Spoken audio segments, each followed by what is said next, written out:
හරි. එතකොට අපි බලමු මොනවද මේ මුදල් පොතේ එහෙම නැත්නම් කෑෂ් බුක් එකේ දෙවෙනි කොටස තමයි දැන් පටන් ගන්න යන්නේ.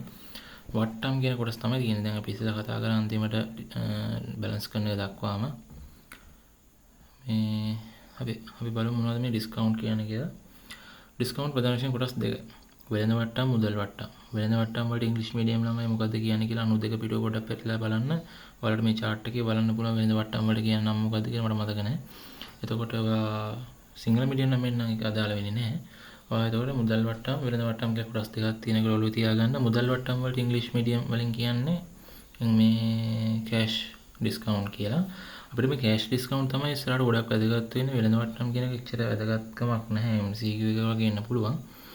මේ හරි අපි බලමු මොනවද කියලා. මේ වෙළඳ වට්ටම් මුදල් වට්ටම් කියලා අපි දෙකට බෙදුවලා පස්සේ මේකත් අපිට දෙකට බෙදන්න පුළුවන්.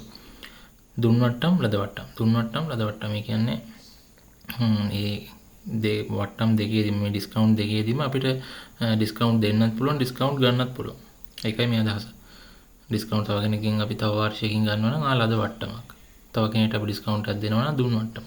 හරි අපි ඒක පොඩ්ඩක් වැඩිදුර කතා කරමු ඉස්සරහට තියෙනවා. ඊළඟට තියෙනවා දැන් වෙළඳ වට්ටම් තමයි ඉස්සෙල්ලාම කතා කරන්න තියෙන්නේ. මේක අපි මේ accounting වලට අපි කියන අපි ledgers වලට අපිට අවශ්‍ය නැති කොටසක්. හරිද? ඒ නිසා මේ ලොකු මේ එකක් නැහැ. MCQ එකට වගේ එන්න පුළුවන්. මේ වෙළඳ වට්ටම් කියලා කියන්නේ මෙන්න මෙහෙම දෙයක්. ඔයා හිතන්න අපි ওই දැකලා තියෙනවනේ බාටා රෝමියෝ එහෙම කම්පැනි වල ඔය සෙරප්පු තියෙන වගේ අපි දකින්නවනේ ගොඩක් වෙලාට කෝඩ වලට දාලා ඉවරලා සෙරප්පු වල 120 ඩිස්කවුන්ට් 40 ඩිස්කවුන්ට් එහෙම දානවා සමහර වෙලාවට. ඉතින් ඔය වගේ ලොකු ඩිස්කවුන්ට් දාලා ඉවරලා එළිය දාලා තියෙන මේ ෂොප් ඉස්සරහා. ඉතින් මේව තමයි වෙළඳ වට්ටම් කියලා කියන්නේ. මෙයාලා එතකොට මේ දැන් සාමාන්‍ය අපි හිතුව මෙහෙම සෙරප්පු ජෝඩුවක වටිනාකම වෙන රුපියල් 400යි නම් එයාලා විකුණන්නේ 800කට නම් එයාලා කියනවා අපි ගානට බෙදෙන ගානක් ගමුකෝ ලේසියෙන් ඔලුවට යන විදිහට. හරි. එයාලගේ සෙරප්පු කූටම්ට එයාලට යන වටිනාකම 500යි. වියදම් වෙන්නේ 500යි. එයාලා විකුණන්නේ උනට 1000කට. ඉතින් එයාලා කියනවා 140ක ඩිස්කවුන්ට් එකක් දෙනවා කියලා. ඒ කියන්නේ රුපියල් 600 විකුණන්නේ කියලා. මේක වෙළඳ වට්ටමක්. මෙතෙන්දි මෙයාලා ඒ ඩිස්කවුන්ට් එක දුන්නට තවමත් එයාලගේ يعني අලාභයක්වත් එයාලගේ වියදම සම්පූර්ණ කර ගැනීමක්වත් පමණක් නෙමෙයි එතනදි වෙන්නේ. එතනදි එයාලගේ ලාභය අඩු කරලා ඉවර වෙලා කස්ටමර්ස්ලා ගෙන්න ගන්න පොඩි කරන ට්‍රික් එකක් තමයි මේක. ඒතකොට මේ වෙළඳ වට්ටම් කියන එක අපි ගිණුම්ගත කරන්නේ නැහැ. හරිද? එතකොට අපි කෙලින්ම ගිණුම්ගත කරන්නේ මේකෙදී දැන් අපි හිතමු රුපියල් 10කට 140 ඩිස්කවුන්ට් දෙනවා නම් රුපියල් 600නේ. 600යි කියලා තමයි අපි ගිණුම්ගත කරන්නේ. ආයේ මේ 400ක් අඩු කළා 400ක ඩිස්කවුන්ට් එකක් දුන්නා අපිට 400 ඩිස්කවුන්ට් එකක් ලැබුණා කිය එච්චර විස්තර දාන්නේ නැහැ මේ වෙළඳ වට්ටම් වලදී. හැබැයි අපි මුදල් වට්ටම් වලදී එහෙම නැත්නම් කෑෂ් ඩිස්කවුන්ට් වලදී මේක අදාළ වෙනවා. ඒ කියන්නේ කොච්චර ඩිස්කවුන්ට් එකක් දෙන්නේ කියන එක අදාළ වෙනවා. දැන් අපි උදාහරණයක් බලමු. මෙතන දීලා තියෙනවා රුපියල් 20000ක මිලක් තමයි ලකුණු කරලා තියෙන්නේ. දීලා තියෙනවා 10%ක ඩිස්කවුන්ට් එකක්. එතකොට 20000න් 10%ක් කියන්නේ රුපියල් 2000. ඒ කියන්නේ 2000ක් අඩු කරලා තියෙනවා. එතකොට කස්ටමර්ට දීලා තියෙන රුපියල් 18000කට. එතකොට මෙතනදී ගිණුම්ගත කරන්නේ මේ රුපියල් 18000 විතරයි. මේ තියෙන උදාහරණය. ගිණුම තියෙනවා. ගිණුම කියන්නේ ඉංග්‍රීසි මීඩියම් මොකද්ද? පර්චේස් account එකේ රුපියල් 18000ක් තමයි දාලා තියෙන්නේ යාලා මුදල් කියලා දාලා තියෙනවා 18000ක. අනිත් ගිණුමේ නම නේද යන්නේ? හරි අපි ඒක මෙහෙම හිතමුකෝ. මෙයාලා වෙලා තියෙන රුපියල් 20000ක බඩුවක් අරගෙන තියෙනවා. ඒතකොට අපි නම් ව්‍යාපාරය කරන් යන්නේ අපි ගිහිල්ලා වෙලා අපේ ව්‍යාපාර වුණ කරන බඩු රුපියල් 20000ක වටිනා බඩු වලින් 110ක ඩිස්කවුන්ට් එකක් ලැබිලි වෙලා 18000ක් ගෙවලා තමයි අපි බඩු කරන් ඇවිල්ලා තියෙන්නේ. ඒතකොට අපිට රුපියල් 2000ක පොඩි ලාභයක් තියෙනවා ප්‍රොෆිට් එකක්. 20000ක් යන්න තිබ්බ එක 18000යි ගියේ. අන්න එතකොට මුදල් ගිණුමෙන් අපි දැන් මුදල් අඩු වෙනවනේ අපේ කෑෂ් account එකෙන් අපි ලාච්චුවෙන් සල්ලි දීලානේ අපි බඩු ගන්නෙ. එතකොට සල්ලි අඩු වෙනවා කියලා කියන්නේ assets decrease වෙනවා. ඒ කියන්නේ වත්කම් අඩු වෙනවා. වත්කම් අඩු වෙනකොට වෙන්නේ බැර. එහෙම නැත්නම් credit. asset decrease වෙනකොට වෙන්නේ credit. එතකොට credit පැත්ත ලියනවා අනිත් ගිණුමේ නම ලියන්නේ. ගැනුම් කියලා ඉවරලා ලියනවා රුපියල් 18000යි. අර 2000 අඩු කළා තමයි කිලිම දාලා තියෙන්නේ. ඊට පස්සේ කිලිම ගැනුම් ගිණුමනේ කියලා ලියනවා මුදල් කියලා 18000ක් හර පැත්තට ඩෙබිට් පැත්තට. හරිනේ. ඊට පස්සේ තියෙන්නේ ඕක තමයි එච්චරයි. එතනින් කතාව ඉවරයි ඒකේ. ඊට පස්සේ තියෙන මුදල් වට්ටම් කියන්නේ තරගම තමයි. කියන්නේ වට්ටමක්ම තමයි ඩිස්කවුන්ට් එකක්ම තමයි. වෙනස තියෙන්නේ මේක අපි වෙන්නේ සම්පූර්ණයෙන්ම ණය පදනම් මත. හරිද? අපි සමහරවිට අපි හිතමු මෙහෙම අපි කස්ටමර් කෙනෙක්ට බඩු දෙනවා ණයට. දීලි වෙලා අපි කියනවා හරි ඔයා මේ බඩු ටිකට ඔයාගේ බඩු ටිකට ගාණ 50000යි. ඔයා මේ 50000 මාසයක් ඇතුළත ගෙවුවොත් මම ඔයාට 100ට 10ක ඩිස්කවුන්ට් එකක් දෙනවා කියනවා. ඒ කියන්නේ රුපියල් 5000ක් අඩු කරනවා. මෙන්න මේ වගේව තමයි මේ මුදල් වට්ටම් වලදී අපි තව කෙනෙක්ට දුන් වට්ටමක් වෙන්නේ. හරිද?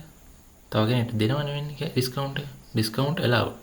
ඩිස්කවුන්ට් received තමයි ලද වට්ටම් කියලා කියන්නේ. ඩිස්කවුන්ට් allowed එකේදී එහෙම නැත්නම් දුන් වට්ටමකදී වෙලා තියෙන අපි කස්ටමර් කෙනෙක්ට ණයට බඩු දීලි වෙලා ඒ කස්ටමර් අපි කියනවා කස්ටමර්ට මාස 3ක් දෙනවා.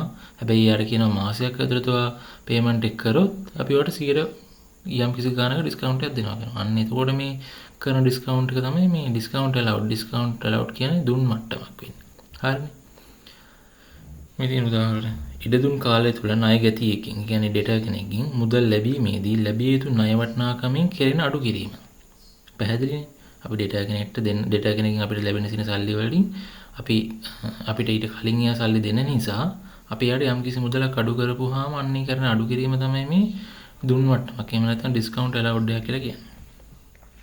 ඊට පස්සේ ඩිස්කවුන්ට් රිසීව්ඩ් එකක් කියලා කියන්නේ අපි කාගෙන් හරි අපි හිතමු අපේ කම්පැනි එකේ අපේ ෂොප් එකේ අපි කරන්නේ ලී බඩු නම් අපි ලී බඩු ගන්නවා කොහෙන් හරි. ලී ගන්නකොට අපි රුපියල් ලක්ෂ 5ක ලී බඩු ගන්නවා. එතකොට ඒ ලක්ෂ 5ක ලී බඩු සමන් ණයට දෙන්නේ නැහැ. අපි හිතමු ලක්ෂ 2ක විතර කියලා. ලක්ෂ 2ක ලී බඩු ගන්නවා. ලක්ෂ 2ක ලී බඩු ගන්න අපි ණයට. අපි කියනවා මාස 3ක් ඇතුළත අපි ඒවට ගෙවන්නම් කියලා. ඊට පස්සේ එයා කියනවා හරි මාස 3ක් ඇතුළත ගෙවන්න. හැබැයි ඔයා මාසයක් ඇතුළත ගෙවුවොත් මම ඔයාලට 100ට 20ක ඩිස්කවුන්ට් එකක් දෙනවා කියනවා. එතකොට මොකද වෙන්නේ? රුපියල් 40000ක් අඩු කරනවා යා. ඉතින් අපි බලනවා මාසයක් වගේ ඇතුළත ඒක ගෙවලා ඉවර ගන්න. ඒතකොට අපිට රුපියල් 40000ක තියෙනවනේ රුපියල් 40000ක් වියදම් වෙන්න තිබ්බ එක අඩු කරගන්න පුළුවන්. අන්න ඒ නිසා එතකොට අපිට ලද වට්ටමක්. ඒක අපිට ඇත්තටම එක පැත්තකින් බලුවම ප්‍රොෆිට් එකක් නේ. මොකද වියදම් වෙන්න තිබ්බ මුදලක් ඉතුරු කරගත්තනේ. එතකොට මෙතන ඉඩ දුන් කාලය තුල ණය හිමියන්ට ඒ කියන්නේ ක්‍රෙඩිටර්ස්ලට මුදල් ගෙවීමේදී ගෙවිය යුතු ණය වටිනාකමෙන් කරන අඩු කිරීම තමයි මේ ලද වට්ටමක් කියලා කියන්නේ. හරි එතකොට ඊට පස්සේ තියෙනවා මේ වට්ටම් තීරු සිහි වටන තීරු කියලා වෙලා තියෙනවා. ඒ කියන්නේ වට්ටම් පිළිබඳව සඳහන් කරන තීරුවට කියන්නේ සිහි වටන තීරුවට. ඉංග්‍රීසි මීඩියම් එක නම් බලා ගන්න. පිටුව 94. හරිනේ. හරි එතකොට මුදල් වට්ටම් ගිණුම් වල සටහන් කරනවා. දැන් තියෙන මුදල් වට්ටම් කියනවා අපි කොහොමද මේ ගිණුම් වල සටහන් කරන්නේ කියලා. දැන් අපි බලමු කොහොමද මේක තර්කානුකූලව හරියට වැඩේ කරගන්නේ. දුන් වට්ටමක් කියන්නේ ඩිස්කවුන්ට් allowed එකක්. අපි කාටද ඩිස්කවුන්ට් එකක් allow කරලා තියෙනවා. මේ දුන් වට්ටමක් කියන්නේ ඇත්තට මොකද? දුන් වට්ටමක් කියලා කියන්නේ වියදමක්ද නැත්නම් වත්කමක්ද?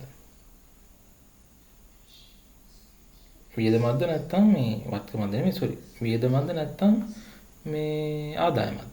වියදමක් මොකද කාට හරි අපි ඒ කියන්නේ රුපියල් 40000ක් වෙන්න ඒ කියන්නේ රුපියල් 40000 නෙමෙයි අපි කලින් කතා කරපු ගාණ තියෙන 50000නේ. හරි 50000ක් අපිට ලැබෙන්න තියෙන මුදල යා මාසයක් ඇතුළත ගෙවන හින්දා රුපියල් 5000ක් අඩු කරලා ඉවරලා අපි එකෙන් 5000ක පාඩුවක්. හැබැයි යා මාස 3කින් ගෙවන්න තිබ්බ සල්ලි දෙන හින්දා තමයි අපි 5000ක මේ පාඩුවක් වුණත් දින්දලාගෙන අපි කරන්නේ. හැබැයි පාඩුවක්ම නෙමෙයි අපි මොකද ප්‍රොෆිට් එක සමහර විට රුපියල් 50000 බඩුවල ප්‍රොෆිට් එක රුපියල් 20000ක් තියෙන්න පුළුවන්. ඒ 20000න් 15000ක් වගේ මට්ටමකට අඩු වෙනවා අපේ ප්‍රොෆිට් එක 5000ක ඩිස්කවුන්ට් එකක් දුන්න එකකින්. ඒ වුණාට එතෙන්දි 5000ක ඩිස්කවුන්ට් එකක් දුන්න එකකින් යා මාස 3ක් අදින්න තු මාසයක් ඇතුළත අපිට ගෙවීම කරනවා. අන්න ඒ නිසා තමයි එහෙම ඩිස්කවුන්ට් එකක් දෙන්නේ. ඉතින් මෙතෙන්දි ඇත්තටම වෙන්නේ අපේ වියදම. එතකොට වියදම වැඩි වෙනවා. වියදම් කියන්නේ මොනවද? expenses. expenses වැඩි වෙනවා කියලා කියන්නේ expenses increase වෙනවා. expenses increase වෙනකොට මොකද වෙන්නේ? debit වෙනවා. අන්න හරි. ඔක තමයි තියෙන්නේ. දුන් මට්ටමක්. discount allowed. ගිණුම හර වෙනවා. debit වෙනවා. ණය ගැතියාගේ ගිණුම කියන්නේ debtor ගේ account එක credit වෙනවා. හරිනේ. බැර වෙනවා. ඕක තමයි කතාව. ඊට පස්සේ තියෙන්නේ ඒ වගේම අපිට ඩිස්කවුන්ට් එකක් දැන් අපි කලින් කතා කරේ ඩිස්කවුන්ට් එකක් allowed කරපුවාමනේ. දැන් අපි බලමු ඩිස්කවුන්ට් එක received වුණාම මොකද්ද තරගය කියලා. ඩිස්කවුන්ට් එක රිසීව්ඩ් වුණා කියලා කියන්නේ අපි ලක්ෂ 2ක් ගෙවන්න තිබ්බ බඩු වලට රුපියල් 40000ක් අඩු කරානේ. අපි කලින් කතා කරපු උදාහරණෙම ගත්තොත්. එතකොට අපි මාස 3කින් ලක්ෂ 2ක් ගෙවන්න තිබ්බේ අපිට මාසකින් ගෙවන හින්දා රුපියල් 40000ක් අඩු කරලා ඉවරලා අපිට 40000ක වාසියක්. ඇත්තටම හිතුවොත් ඒක එක්තරා විදිහක ආදායමක් වගේ. ඒ කියන්නේ මොකද වෙන්නේ? ආදායමක් වැඩි වෙනවා නේද? ආදායමක් වැඩි වෙනවා. ආදායම කියලා කියන්නේ මොනවද? ඉන්කම්. ඉන්කම් වැඩි වෙනවා කියලා කියන්නේ ඉන්ක්‍රීස් වෙනවා. ඉන්කම් ඉන්ක්‍රීස් වෙනකොට මොකද වෙන්නේ? ක්‍රෙඩිට් වෙනවා. දැක්කද? ලද වට්ටම් කියන එක, ඒ කියන්නේ ඩිස්කවුන්ට් රිසීව්ඩ් කියන එක ඉන්ක්‍රීස් වෙලා තියෙන හින්දා ක්‍රෙඩිට් වෙලා තියෙනවා, බැර වෙලා තියෙනවා. ක්‍රෙඩිටර් account එකට ඩෙබිට් වෙනවා. හරිනේ? ණය හිමි ගිණුමට හර වෙනවා. ඔක තමයි තර්කය. ඔච්චරයි තියෙන්නේ. ඊට පස්සේ තියෙන ඉතින් අර නෝමල් විදියටම ගණන් ටික හදන් යන්න තියෙනවා. දැන් මම පොඩි ප්‍රශ්නයක් නෑ උදාහරණයක් ගන්නම්. මෙතන තියෙනවා ණය ගැති ශේෂය. බුද්ධි තුන්වෙනි මාසේ පළවෙනිදා මේ ශේෂ දාන්න අමතක කරන සෑහෙන අමතක කරන දෙයක් මේ බුද්ධි කියලා ඉවරලා ඩෙටර් account එකේ ණය ගැති ගිණුම කියලා ලියලා ඉවරලා මෙන්න මෙතනින් පළවෙනිම ලියන්න ඕනේ. තුන්වෙනි මාසේ පළවෙනිදා ශේෂය ඉහළට ගෙන ගියා 40000යි කියලා දීලා තියෙනවා මෙතන මේ. තුන්වෙනි මාසේ පළවෙනිදා ණය ගැති ශේෂය එතකොට මේ මාසේ පළවෙනිදා දවස් දාන්නේ. අපි මාසයක් පටන් ගන්නකොට මේ මාසේ පළවෙනිදාට දානවා මේ කලින් මාසවල කීයක් මේ මිනිස්සු ගෙවන්න තියෙනවද අපි කාට හරි කීයක් ගෙවන්න තියෙනවද අන්න ඒ වගේ දේවල් ටික ලියන්නේ ඒක තමයි ශේෂය කියන්නේ. ඒතර බුද්ධි කියන ණය ගැතියකින් කියන්නේ ඩේටා එකකින් අපි රුපියල් 40000 ලැබෙන්න තියෙනවා. ආයෙක ලියා ගන්නවා මේ මාසේ ගිණුම ලෙජර් එක ඕපන් කරපු ගමන් තුන්වෙනි මාසේ පළවෙනිදා මෙයාගෙන් 40000ක් ලැබෙන්න තියෙනවා කියලා ණය ගැතියගේ මෙතන ලියා ගන්නවා. මොකද ණය ගැතියක ඇයි මේ ඩේටා මේ ඩෙබිට් පැත්තේ ලියලා තියෙන්නේ. ඔන්න වැදගත් පොයින්ට් එකක් හරිද? ණය ගැතියෙක් කියන්නේ ඩේටා කියන්නේ ඩේටාස්ලා තවදුරටත් අපිට තියෙනවා කියන්නේ යාලා වත්කමක්. වත්කමක් වැඩි වෙලා තියෙන තවදුරටත් වැඩි කියලා කියන්නේ ඩෙබිට් වෙන්න ඕනේ. අන්න ඒ නිසා තමයි මේ ඩෙබිට් පැත්තේ රුපියල් 40000ක් දාලා තියෙන්නේ. එයා තවදුරටත් අපේ වත්කමක් විදිහට පවතින නිසා. හරිනේ? එක්ස්පෙන්සස් එකක් වුණත් එහෙම එක්ස්පෙන්සස් එකක් වුණත් අපි තවදුරටත් අපිට එක්ස්පෙන්සස් තියෙනවා නම් ආයෙ ඔක්කොම දාන්නේ ඩෙබිට් පැත්තේ හර පැත්තේ. හරිනේ? හරි ඊට පස්සේ 40000 කියලා දාලා තියෙනවා. ඊට පස්සේ මොම සනෝද්ගෙත් දාලා තියෙනවා 40000 කියලා ඉවෙල්ලා ඒ පැත්තෙම දාලා තියෙනවා බලන්න පල්ලෙහාට ගිහිල්ලා ණය හිමි ශේෂ කියන්නේ ක්‍රෙඩිටර්ස් account වල මනීෂාට 45000ක් ගෙවන්න තියෙනවා. ගෙවන්න තියෙනවා කියලා කියන්නේ අපිට එක්ස්පෙන්ස් එකක්. එක්ස්පෙන්සස් එක නෙමෙයි. ඒක ඇත්තටම ගත්තම ලයබිලිටි ගන්න. වගකීමන්නේ. ඒතකොට ලයබිලිටිස් ඉන්ක්‍රීස් වෙලා තියෙනවා කියන්නේ ක්‍රෙඩිට් වෙන්න ඕනේ. අපි බලමු ක්‍රෙඩිට් පැත්තේද මනීෂාගේ ඉන්නේ කියලා. මනීෂාගේ ශේෂය ඉහළට ගෙන ගියා තුන්වෙනි මාසේ පළවෙනිදා 45000 කන්න ක්‍රෙඩිට් පැත්තේ බැර පැත්තේ දාලා තියෙනවා. අරක තමයි තර්කය. මේ ණය ගැතියෙක් ඩේටා කෙනෙක් නම් ශේෂය තියෙන්නේ ක්‍රෙඩිට් ඩෙබිට් පැත්තේ. ක්‍රෙඩිට් නෙමෙයි ඩෙබිට් පැත්තේ. ණය හිමියෙක් ක්‍රෙඩිටර් කෙනෙක් නම් ශේෂය තියෙන්නේ ක්‍රෙඩිට් පැත්තේ බැර පැත්තේ. නේ පල්ලෙන් ණය හිමියාගේත් ශේෂය තියෙන්නේ බැර පැත්තේ ක්‍රෙඩිට් පැත්තේ 35000යි. ඉතින් ඔය ටික තමයි ශේෂ විදියට දීලා තියෙන 35000ක් සිතුමිනි දාලා තියෙන එක අපි කලින් කතා කරේ දැන් පල්ලේ කතා කරේ ඒක. එතකොට ඊට පස්සේ තියෙනවා මෙන්න මේ විදිහට මාර්තු මාසයේ ගනුදෙනු වුණාලු. බුද්ධිකින් ලැබුණු රුපියල් 12500ක් ලැබිලා තියෙනවා කියන්නේ. මුදලක් විදිහට රුපියල් 12500ක් ලැබිලා තියෙනවා. මෙතෙන්දී අඩු වෙලා තියෙනවා රුපියල් 2500ක්. පැහැදිලි. ඒ කියන්නේ 15000 ලැබෙන්න තිබ්බේ තමයි මේ 12500 ලැබිලා තියෙනවා. අපි බලමු තුන්වෙනි මාසේ 5 වෙනිදා. මෙන්න බුද්ධිකින් සල්ලි හම්බෙලා තියෙනවනේ 12500 කන්න මුදල් කියලා 12500. දැන් මෙතන මේ ලෙජර් මේ මොකද කෑෂ් බුක් එකේ අලුතෙන් ඇට්ලා තියෙන වට්ටම්. වට්ටම් සම්බන්ධයෙන් ගාන හදන් යනවා නම් මේ වට්ටම් තීරුව ගහන්න ඕනේ මේ මුදල් කියන එකට කලින් දෙපැත්තේදීම. හරිද? අන්න දැන් ඊට 12500ක් මුදල් විදිහට ලැබුණා.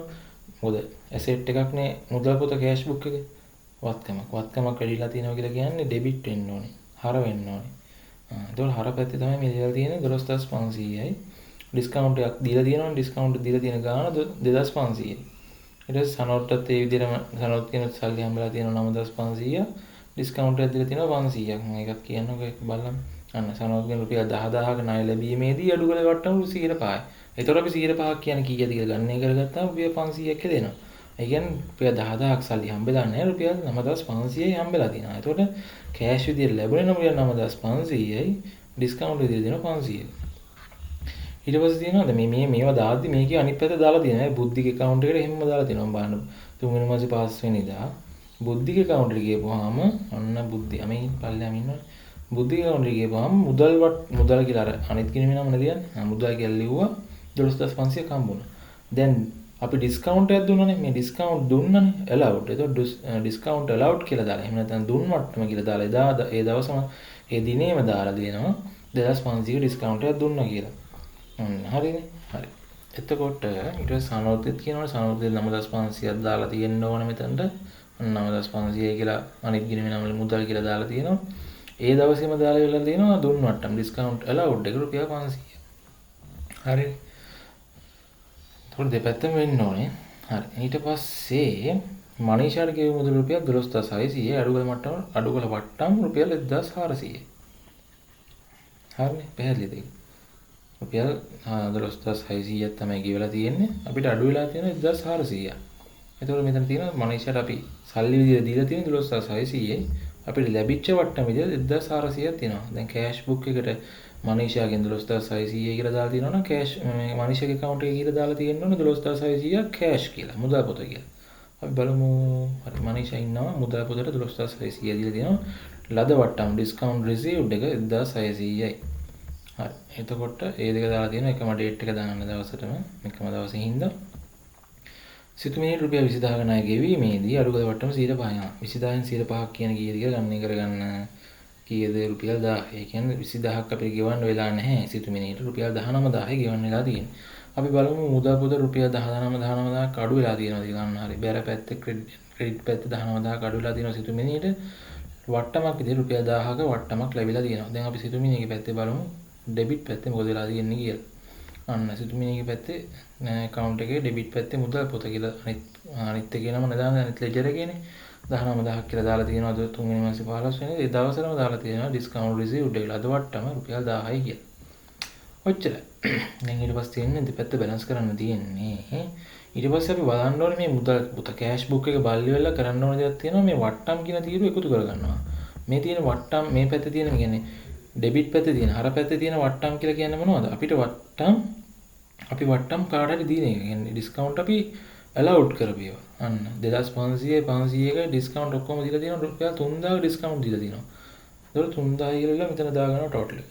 මෙතන තියෙනවා ඊට පස්සේ මේ පැත්තේ ඩිස්කවුන්ට් රිසීව්ඩ් එක. අපිට ලැබුණා ඩිස්කවුන්ට් 1400ක 1000කුයි. එතකොට 2400ක ඩිස්කවුන්ට් අපිට ලැබිලා තියෙනවා.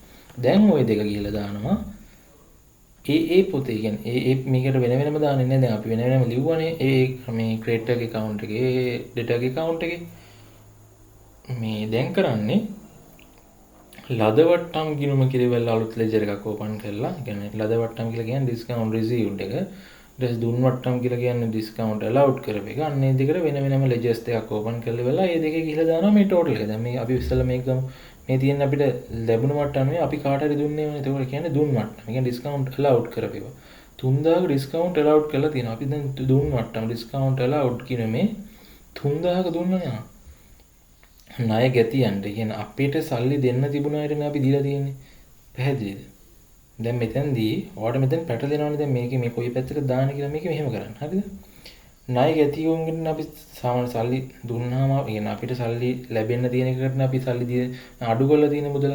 ඒ කියන්නේ ණය ගැතියු. ඒ කියන්නේ ඩෙටර්ස්ලා. දැන් ඩෙටර්ස් කෙනෙක්ගේ account එකට යන්න මේ තියෙන ඩෙටර් එකේ මේ ඩෙටර් එකේ account එකේ දීලා තියෙනවා දුන් මට්ටම් කියලා 500. දැන් මේ දුන් මට්ටම් කියන එක කියන්නේ අපි ඩිස්කවුන්ට් allowed කියන එක දාලා තියෙන මේ බැර පැත්තනේ ක්‍රෙඩිට් පැත්තනේ. දැන් කරන්නේ අර අපි ගන්න total discount allowed කරපු එක. total දුන් මට්ටම් කියලා මේ එකතු කරගන්න මේ 3000 අපි දානවා මේකේ දාලා තියෙන්නේ බැර පැත්තනේ. ඒ ණය ගැතිය ගිණුමේ. පැහැදිලිද? ඩේටා එකේ කවුන්ට් එකේ දාලා තියෙන්නේ බැර පැත්තනේ. හරිද? ඒ හින්දා අපි මේ ඩිස්කවුන්ට් allowed කරපු එක. ඒ කියන්නේ දුන් මට්ටම් ගිණුමේ ගිහලා තියෙනවා ඩෙබිට් පැත්තේ. අර ක්‍රෙඩිට් පැත්තේ තිබෙ හින්දා මේ මම චුට්ටක් පොඩි කරන්නම්. දැන් මෙතන දුන් මට්ටම් අපි දාලා තියෙන රුපියල් 500ක් එහෙම දාලා තියෙන අපි දුන් මට්ටම් ලියන්නේ අර මේ ක්‍රෙඩිට් පැත්තේනේ බැර පැත්තේනේ. ඒ නිසා අපි දුන් මට්ටම් ගිණුමට අවිල්ල ලියනවා ඩෙබිට් පැත්තේ හර පැත්තේ 3000 කියලා. ඒතකොට පැටලෙන්නේ අරගේ ලියන හින්දා අර ඒ account එකේ ඒ පුද්ගලයාගේ account එකේ අපි ලියන පැත්තේ තියෙනවනේ ඩිස්කවුන්ට් රිසීව්ඩ් කරපුවා ඩිස්කවුන්ට් allowed කරපුවා අන්න ඒකට විරුද්ධ පැත්තේ අපි ටෝටල් එක දාගන්න එකට දාගන්නේ අරකට විරුද්ධ පැත්තේ. පැහැදිලිද? අරගේ හරනම් තිබ්බේ අපි මේ ඩිස්කවුන්ට් ලෙජර් එකට ඇවිල්ලා බැර පැත්තට දානවා. අරගේ බැර පැත්තේ නම් තියෙන්නේ මේකට ඇවිල්ලා හර පැත්තට දානවා. අන්න එහෙම. අරගේ ඩෙබිට් නම් මේකේ ක්‍රෙඩිට්. මේකේ අරගේ ඩෙබිට් නම් අරගේ ක්‍රෙඩිට් නම් මේකේ ඩෙබිට්. අර ඒ විදිහට මාරු වෙන්න ඕන කියලා කියන්නේ. හරිනේ. පැහැදිලි නේද? පැහැදිලි නැත්නම් ආපහු අපස්සට යන්න ආයි බලන්න. හරිනේ? හරි. එතකොට මේ විදිහම ලද වට්ටම් කියලා කියන්නේ අපිට ඩිස්කවුන්ට් ලැබුණේම කියලා කියන්නේ අපිට ණය හිමියන්ගෙන් ක්‍රෙඩිටර්ස්ලාගෙන්නේ අපිට මේ ඩිස්කවුන්ට් ලැබෙන්නේ අන්න. දැන් අපි බලමු ක්‍රෙඩිටර් account එක අන්න. ක්‍රෙඩිටර්ස්ලාගේ account වල අපි ලද වට්ටම් දාලා තියෙන්නේ ඩිස්කවුන්ට් රිසීව්ඩ් ඒවා දාලා තියෙන්නේ හර පැත්තේ ඩෙබිට් පැත්තේ. ඒ නිසා අපි මේ ඇවිල්ලා ලියන්නේ ක්‍රෙඩිට් පැත්තට තමයි දාන්නේ. මේ තියෙන්නේ. ක්‍රෙඩිට් පැත්තට තමයි ණය හිමියන්ගෙන් අර එක එක්කෙනාගේ වෙන වෙනම නම දාන්න ඕනේ. ණය හිමියන්ගෙන් කියලා දාපුවම ඒ ඔක්කොගෙම එකතු වෙන දාන්නේ හින්දා ණය හිමියෝ. ඔක්කොම ඩේටාස් මේ ක්‍රෙඩිටර්ස්ලා. ඔක්කොම ක්‍රෙඩිටර්ස්ලාගේ ටෝටල් එකනේ දාන්නේ. ඒතකොට ක්‍රෙඩිටර්ස්ලා කියලා කිව්වම හරි. ක්‍රෙඩිටර්ස්ලාට 2400 ක ඩිස්කවුන්ට් ලැබිලා තියෙනවා ක්‍රෙඩිටර්ස්ලාගෙන් අපිට. ඒතකොට දාන්නේ අරගේ තිබ්බ ඩෙබිට් පැත්තේ ඉඳන් මේකට වෙලා ක්‍රෙඩිට් පැත්තට දානවා. හර පැත්තේ තිබ්බේ ඉඳන් බැර පැත්තට දානවා. මේ මෙතන මේ හර කියන එක ප්‍රින්ටිං මිස්ටේක් එකක් නේ. හර කියලා දාලා තියෙන මෙතන බැර එන්න ඕනේ. මේ පැත්තට හර දාලා මේ පැත්තට හර දාලා printing mistake නේ typing mistake සර්. හරි. ඒක තමයි තියෙන කතාව. ඉතින් ඊට පස්සේ සාමාන්‍ය විදිහට ගණන් ටිකක් හදන්න තියෙන්නේ. මේ ගණන් හදන විදිය සාමාන්‍ය විදිහටම තමයි. මතක් කරගෙන යන හින්දා මම මේ ගණන් හදන මේ වීඩියෝ එකට අයින් එක ගන්නෑ. ගණන් හදන වීඩියෝස් වලට වෙනම දාලා තියෙනවා. පොඩ්ඩක් චෙක් කරන්න දාලා තියෙන කියලා ප්ලේලිස්ට් එකක් ඇඩ් කරලා ඇති. දානම් තියෙන මේ වෙද්දී. ඊට පස්සේ තියෙන අපේ සුළු මුදල් පොත. මම මේ වීඩියෝ එකෙන් සුළු මුදල් පොත කතා කරනවා ලොකු වෙනසක් නැති නිසා කියන්නේ ලොකු අමාරුවක් නැති නිසා. හරිද?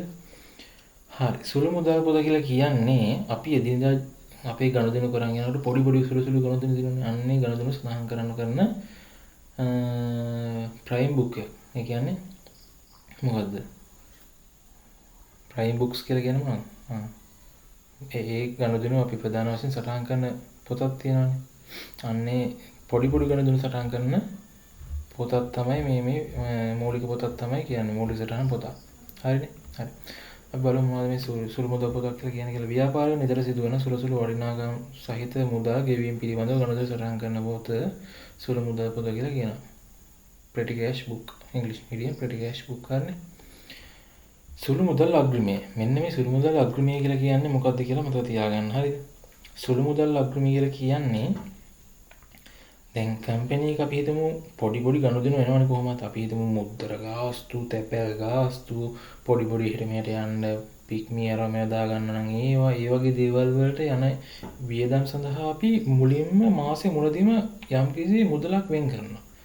මේ මාසේ පොඩි සුළු මුදල් ගෙවීම වල රුපියල් 5000ක් මම වෙන් කරනවා කියලා වෙන් කරනවා. අන්නේ 5000 ඇතුළත තමයි අපි ඒක කරගන්න try කරන්නේ. බැරි වෙලා ආහාර පිට යන්න පුළුවන්. ඊට වැඩි මුදලක් යන්න පුළුවන්. එතකොට ඒක මේ එක්ස්ට්‍රා කියන්නේ ඒක ගන්න පුළුවන්.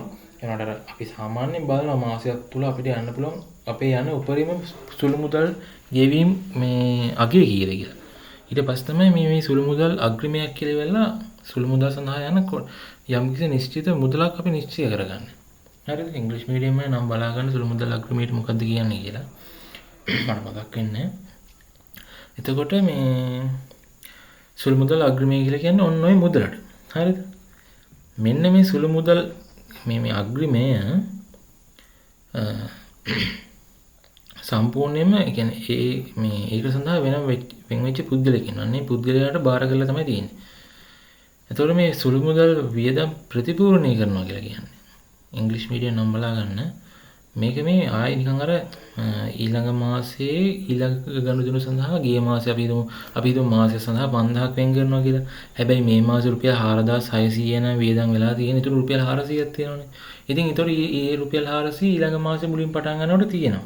ඒතර මේ 400ට තමයි අපි තව රුපියල් 4600ක් දාලා ඉවරලා ඒ මාසේ ගනුදෙනු සඳහා රුපියල් 5000ක සුළු මුදල් සඳහා ගෙවීම් වලට අදාළ මුදලක් ඉතුරු මේ වෙන් කරන්නේ. පැහැදිලිද? අර 400ක් තිබ්බ හින්දා ඊළඟ මාසේ අපිට ආයි ප්‍රතිපූර්ණය කරන්න ඕනේ රුපියල් 4600. අන්න එක තමයි ප්‍රතිපූර්ණය කරනවා කියලා කියන්නේ. හරිනේ? හරි. අපි බලමු ගානක් විතර අපිට පැහැදිලි වෙනවා තව ඔක. තව තියෙන සුළු මුදල් පොත පිළියෙල කරන ආකාරය පොඩි මුද්දර ගාස්තු ලියාපදිංචි ගාස්තු ලියවම් කවර මිලදී ගැනීම ඒ වගේ දේවල් සඳහා තමයි මේ වෙනම තියෙනවා කියලා කියනවා. මෙන්න මේක තමයි මේකේ ස්ට්‍රක්චර් එක. ස්ට්‍රක්චර් එක මතක තියාගන්න අමතක කියන්නේ පොඩක් වෙනස්. අනිත් අපේ ටේබල්ස් එක ගත්තාම වෙනස්. හරිද? ඉස්සෙල්ලාම තියෙන ලැබීම් තීරුව. ඊට පස්සේ මුදල් පොතේ සංගල පිටුව කියලා කියන්නේ. සංගල පිටුව කියලා කියන්නේ ඒක එච්චර ඕනේ නැහැ. මේ මුදල් පොතේ සංගල පිටුව. ඊට දිනේ. ඊට විස්තරය. ඊට ආයි වවුචර් අංකය, ගෙවීම, විශ්ලේෂණ තීරුව. විශ්ලේෂණ තීරුව යටතේ ලිපි ද්‍රව්‍ය, තැපැල්, ගමන් වියදම්, විවිධ වියදම්, වෙනත් ලෙජර් ගිණුම් ඔය විදිහට තියෙනවා. ඉංග්‍රීසි මීඩියම් නම් ටික බලා ගන්න. එතකොට මේ ලැබීම් කියලා කියන්නේ අපි මුලින්ම ඒ සඳහා යොදන මුදල. හරි අපි උදාහරණයක් කතා කරමුකෝ. අපි යම් පල්ලෙහාට දිස්ත්‍රික්ක සටහන ගැන පොඩ්ඩක් කතා කරොත් සුළු මුදල් සඳහා අග්‍රමයක් ලැබෙන විට ඒක ප්‍රතිපූර්ණය කරන කියන්නේ යම් කිසි මුදලක් අපි වෙන් කරනවා ගෝනේ. මෙන්න මේ මුදල ඇත්තටම ගත්තාම සුළු මුදල් පොත කියලා කියන්නේත් අපේ කෑෂ් බුක් එකනේ. කෑෂ් බුක් එකට මොකද වෙන්නේ? සල්ලි එනවා. ඉතින් මේ පෙටි කෑෂ් බුක් එකට සල්ලි එනවා කියලා කියන්නේ අපේ වත්කමක් වැඩි වෙනවනේ. පොඩි වියදම් සඳහා තියෙන මුදල් ගෙවීම සඳහා අපිට මුදලක් වෙන් කරනවා. මේ සඳහා මුදල් ලැබෙනවා කියලා කියන්නේ සුළු මුදල් පොතට මුදල වැඩි වෙනවා. ඒ කියන්නේ ඒ සුළු පෙටි කෑෂ් බුක් එකේ ඉන්ක්‍රීසියක් වෙනවනේ. එතකොට මේ ඒකත් කෑෂ් බුක් එකක් හින්දා මෙතෙන්දි වෙන්නේ ඩෙබිට් එකක්. එහෙම නැත්නම් හර. අපි මුදල් පොතෙන් ඒ කියන්නේ කෑෂ් බුක් එකෙන් තමයි මේ සඳහා මුදල වෙන් කරන්නේ. ඒ නිසා මුදල් පොතෙන් කෑෂ් බුක් එකකින් වෙන්නේ ක්‍රෙඩිට් බෙර. හරිනේ. ඔක තමයි සුළු මුදල් සඳහා අග්‍රමය ප්‍රතිපූර්ණය කරනකොට වෙන මේ ඩුවල් ඉම්පැක්ට් එක. ද්විත්ව සටහන. ඊට පස්සේ තියෙන්නේ විශ්ලේෂණ තීරු වලට අදාළ ද්විත්ව සටහන වනේ. ඊට පස්සේ එක කිනුම් වලට අදාළව විවිධ කියන්නේ අපි හිතමු සුළු මුදල් පොතෙන් අපි හිතමු මොනවාරි මුද්දර ගාස්තුවක් ගෙවනවා කියලා. මුද්දර ගාස්තුව තමයි රුපියල් 60ක් ගියා කියලා හිතමු. එතකොට මොකද වෙන්නේ? සුළු මුදල් පොත කියලා කියන්නේ පෙටි කෑෂ් බුක් එක කියලා කියන්නේ කෑෂ් බුක් එකක් වගේනේ. අපේ ඇසෙට් එකන්නේ. මේක අඩු වෙනවනේ කියන්නේ කෑෂ් අඩු වෙනවා. එතකොට මොකද වෙන්නේ? කෑෂ් ඩික්‍රීස් වෙනවා. කෑෂ් ඩික්‍රීස් වෙනවා කියලා කියන්නේ ක්‍රෙඩිට් වෙනවා. බැර වෙනවා. සල්ලි වත්කමක් අඩු වෙලා කියලා කියන්නේ බැර වෙනවනේ. ඒ නිසා මොකද වෙන්නේ? සුළු මුදල් පොතට බැර වෙනවා. සුළු මුදල් පොතට මේ පෙටි කෑෂ් බුක් එකට ක්‍රෙඩිට් වෙනවා. දැන් ඊට පස්සේ ක්‍රෙඩිට් කරන එක ගිහිල්ලි වෙලා ඩෙබිට් වෙන්නේ අපි කරේලි මේ මුද්දර ගාස්තු සඳහානේ. ඒතර මේ මුද්දර ගාස්තු සඳහා දාලා ගිණුමට ගිහිල්ලි වෙලා ඒක ඩෙබිට් වෙනවා. හර වෙනවා. පැහැදිලිද? පොඩ්ඩි තීරීම තමයි යන්නේ. හරි. පැහැදිලි නැත්නම් ආය අපසර ගියා බැලුවා. ඊට පස්සේ මොන්න දීලා තියෙන පොඩි උදාහරණයක්. අපි උදාහරණෙන් ගානක් පොඩ්ඩක් බලමු. එතකොට මතක ඕක ඔළුවට යනවා හොඳට. හරිද? ඔන්න දැන් 2025 3 වෙනි මාසේ 4 වෙනිදා තැපැල් ගාස්තුනා රුපියල් 120ක් ගියා. ඊට කලින් අපි බලමු උඩ මොකද්ද කියන්නේ කියලා. නෙත්මික ව්‍යාපාරයේ බ්ලා බ්ලා මාර්තු මාසයේ සිදු කරන ලද සුළු මුදල් ගෙවීම වලට අදාළ තොරතුරු පහක් දැක්වේ. ඔන්න සුළු මුදල් අග්‍රමය කියලා කියන්නේ අග්‍රමය විදිහට රුපියල් 2000යි වෙන් කරන්නේ. මාසයක් ඇතුළත සුළු මුදල් ගෙවීම සඳහා රුපියල් 2000ක මේ අග්‍රමයක් තමයි වෙන් කරලා තියෙන්නේ. එතකොට මාසේ මුලදීම අපි කරන්න ඕන දේ තමයි මෙන්න මේ ලැබීම් කියන එකට හර කරන්න එපා. මොකද ඩෙබිට් එක ගන්න වෙන්නේ. සුළු මුදල් පොතට ඉන්ක්‍රීස් එකක් වෙනවා. එහෙනම් ඩෙබිට් කරන රුපියල් 2000ක් මුදල් පොතෙන් අපි සල්ලි දෙන්නේ. කෑෂ් බුක් එකේ නේද කෑෂ් බුක් කියලා දාලා ඉවර තමයි මේ 2000 මේකෙත් හරබැර කියලා දෙපැත්ත තියෙන්නේ. මේ ඇත්තටම නැත්තම් මොකද මේ පැත්තේ තියෙන වියදම්නේ. ඇත්තටම වියදම් වෙනවා කියලා කියන්නේ කෑෂ් අඩු වෙනවනේ. කෑෂ් අඩු වෙනකොට වෙන්නේ මොකද? කෑෂ් ඩික්‍රීස් වෙනකොට ක්‍රෙඩිට් වෙනවා. ඕක තමයි මේ තියෙන්නේ. බැර වෙනවා. මේ වෙනස වෙලා තියෙන මේ පැත්තේ පොඩ්ඩක් විශ්ලේෂණ තීරුව කියන එකේ ඇතුලේ කෑලි කොටස් කඩලා තියෙනවා. ඔන්න ඕකයි වෙනස. සහ විස්තරය කියලා කියන එක මෙතන දාලා තියෙනවා. ඊට පස්සේ කෙලින්ම අදාළ මුදල මෙතන දානවා. මේ පැත්තේ අපි වෙන වෙනම දාන්නේ. මෙතන විස්තරය දාලා මෙතනට මුදල දාන්නේ. ඩෙබිට් පැත්තේ. ඔන්න ඔය කියන්නේ. හරි කතා කරමුකෝ. හරි. මුදල් පොතට එතකොට මුදල් පොතෙන් කියලා රුපියල් 2000ක් ඇඩ් කරා. ඊට පස්සේ තමයි ඔන්න දැන් පටන් ගන්න පොඩි ගෙවීම් ටික. තැපැල් ගාස්තු සඳහා රුපියල් 120යි. ඔන්න දානවා 3 වෙනි මාසේ 4 තැපැල් ගාස්තු සඳහා වවුචර් අංකය කියලා කියන්නේ පොඩි ගෙවීම් සඳහා අංක 1 2 3 4 5 දාගෙන යන්න තියෙන්නේ. එතකොට ගෙවීම් කියන එකට දානවා 120ක් නේ. 120ක් තැපැල්. තැපැල් වලට අදාළ කොටසට ඉන්නේ තැපැල් වලට දානවා 120යි.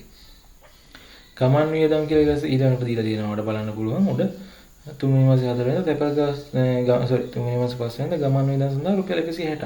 ගමන් වියදම් කියලා කියන්නේ වෙනම තීරුවක් නෑ. ඒකට 160ක් කියලා දාන්න. සංග්‍රහ කටයුතු. සංග්‍රහ ගාස්තු සඳහා ඒක 260ක් ගිහින් තියෙනවා. ඒක සංග්‍රහ සඳහා 260යි කියලා දානවා. මුද්දර කියලා කියන්නේ තැපැල් සම්බන්ධව යන දෙයක් නෑ. එහෙනම් තැපැල් වලට දානවා 140යි කියලා. ගමන් වියදම් කියලා කියන්නේ ඒත් ගමන් වියදම් උතර 60ක් කියලා එතන දානවා. මෙතන 60 දානවා ඈ. මතක කරගන්න එපා මෙතන ගෙවීම් තීරුවක් එනවා. මේ පැත්තටත් එනවා ඊට පස්සේ වෙනම දානවා ආයෙත්.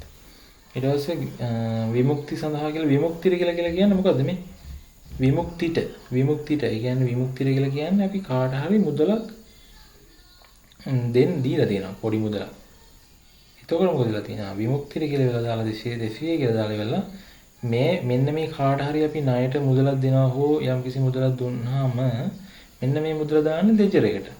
පොඩි කියන්නේ වෙනත් මේ පොඩි අපි දැන් ප්‍රධාන වශයෙන් තියෙන සටහන් කරන ගණදෙනු වලට අමතරව අනෙකුත් සියලු මේවානේ ලෙජර් එකේ දාන්නේ. අන්න ඒ නිසා තමයි මේ ලෙජර් කියන ගිණුමට දාන්නේ මේ 200. විමුක්තිය කියන එක 200 කියලා දාන ලෙජර් එකට.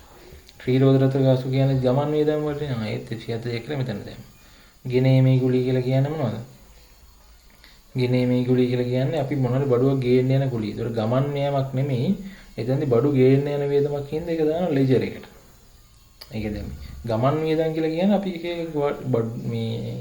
මේ අනේ ඔය වගේ දේවල්. දැන් මෙතන ගෙනීමේ ගුලී කියලා කියන්නේ අපේ ව්‍යාපාරයේ සම්බන්ධ කටයුතු සඳහා අපි කරන පොඩි සුළු ගීමන්නේ. අන්න ඒ හින්දා ඒක ලෙජර් එකට දානවා. මේක ව්‍යාපාරයේ මේ බඩු ගේන්න යන්න එහෙම එකක් නෙමෙයි මෙතන දහස් කරන ගොඩක් වෙලාවට අයිතිකරුවෙට මෙයට යන්න එක්කෝ සේවකයෙක්ට මොනවාරි මොකද තැපැල් කන්තරුවට යන්න ওই වගේ දේවල් වලට වියදම් තමයි මෙතන දෙන්න වෙන්නේ මේ ගමන් වියදම් කියන එක. පටල ගන්න එපා. සංග්‍රහ වියදම් කියලා කියන්නේ සංග්‍රහ කටයුතු සඳහා 180ක් දෙන්න දානවා. පෑන් පැන්සල් කියලා කියන්නේ ලිපි ද්‍රව්‍ය. ඒතකොට ලිපි ද්‍රව්‍ය සඳහා වෙනම දානවා මේ විවිධ වියදම්. විවිධ වියදම් කියලා දැම්මත් හරි ලිපි ද්‍රව්‍ය කියලා දැම්මත් හරි ඕ එච්චර මේ පස්සෙන් පනන්නේ විවිධ වියදම් එකලම දාන්න ඕනේ කියලා එහෙම ගන්නෑ. ඔයා ලිපි ද්‍රව්‍ය කියලා දැම්මම නම් මෙතන ඒත් අවුලන්නේ. ඊට පස්සේ පිරිසුදු කිරීමේ කියන එකට 200ක් කියලා දාලා දෙනවා විවිධ කියලා. මොකද විවිධ කියලා දාපම ලේසියි. ඒතර විවිධ කියලා එකක් දාගන්නේ කොවාසි. ඒතකොට නේ අපිට ඒකට දාන්න පුළුවන් ඒවා උඩක් තියෙනවා. ඒ නිසා. ඊට පස්සේ කොහොම හරි මෙන්න මේ තීරු ඔක්කොම මෙතන ටෝටල් එක ගන්නවා. අන්නේ ටෝටල් එකේ එකතුවම තමයි මෙතනට එන්නේ. ඔයා මේ ටික ඔක්කොම පහල එකතු කරගෙන ගිහිල්ලා වෙලා මෙතන ගත්තත් එකයි. මේ පැත්තේ වෙන වෙනම ගත තීරු වල එකතුව මේ පැත්තේ එකතු කරගත්තත් එකයි. වෙනසක් වෙන්නේ නැහැ. මම චුට්ටක් zoom කරන්න. මේ එතකොට ඔය විදිහට තමයි තියෙන්නේ. මේ 260යි 460යි 440යි 350 400 එකතු කරපුවම 1910. දැන් තියෙන්නේ මොකද්ද? හරි. අපිට 1910ක පොඩි ගෙවීම වෙලා තියෙනවා. අපිට දීලා තියෙන මුදල කීයද? කෑෂ් බුකින් අපිට රුපියල් 2000ක් දීලා තියෙනවා මාසේ පොඩි වියදම් සඳහා. අන්න. දැන් ඊට පස්සේ මොකද කරන්නේ? ශේෂය බැලන්ස් කරන්න තියෙන්නේ. දැන් පොඩ්ඩක් තීරුවක් ඉඳ තියලා පල්ලෙහාන් ලියනවා.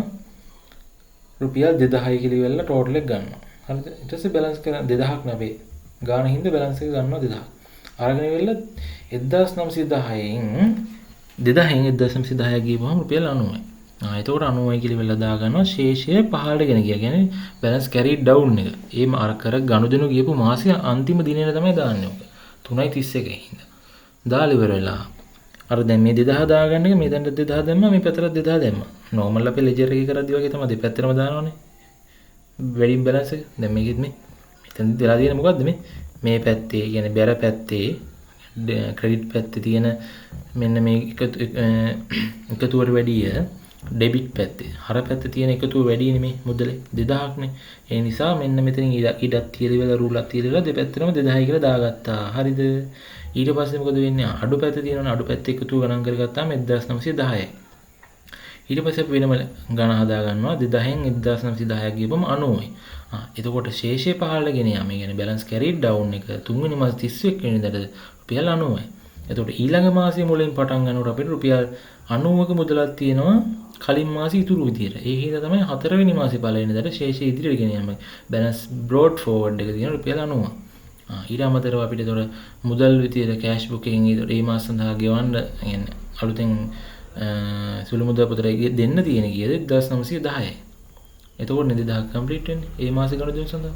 එහෙනම් 1910ක් තමයි මුදල් පොතෙන් ආයි හතරවෙනි මාසේ පළවෙනිදාට දාන්න තියෙන්නේ.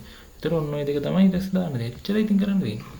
දැන් මේ ගනුදෙනුව දාලා දැන් අපි ගනුදෙනුව කරත් දැන් තැපැල් ගාස්තු 120යි කියලා කිව්වම දැන් මේකට බැරණ කරලා තියෙන්නේ.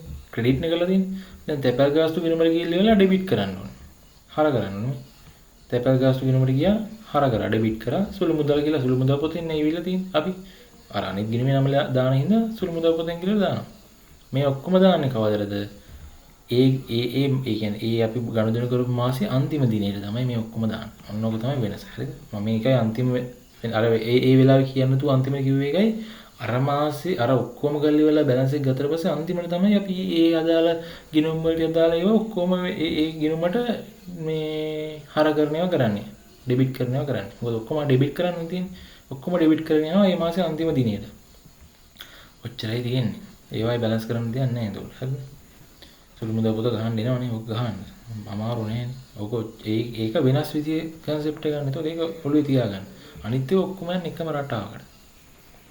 ඊට පස්සේ ඔයාලට දීලා තියෙන ගාණක් ඒක හදන්න තියෙනවා. ඊට පස්සේ ඉතින් ওই පාඩමක් ඉවරයි. හරිද? ඊට පස්සේ අපි තියෙන්නේ බැංකු ගිණුම සහ බැංකු සැසුම් විස්තරය. හරිනේ. හරි. එහෙනම් අපි 9 වෙනි පාඩමෙන් හම්බෙමු.